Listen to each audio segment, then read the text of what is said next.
I wanted to make a quick summary of my looking into the Zeballos to Tahsis connector via the Unity Trail. At a glance, the connector seems easy. The towns are about 15 kilometers apart. There are old logging roads from each town that come within about 600 meters of connecting. The Unity Trail was supposed to be a 1-kilometer trail route designed by a geoengineering company that would connect these two roads. Like others, I figured it couldn't be that hard to build a 1-kilometer trail. I can now say that I've hiked the Unity Trail route, and yes, it is steep, but the soil seems good and the undergrowth is minimal.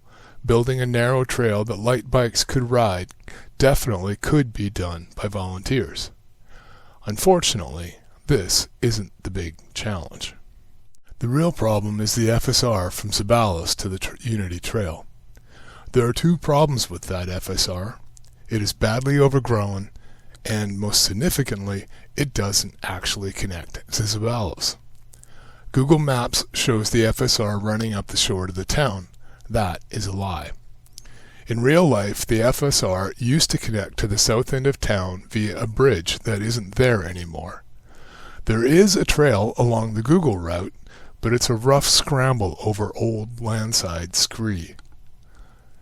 If the project had gone through as envisioned, it had a fairly big budget, more than $500,000, and unfortunately it would have been needed.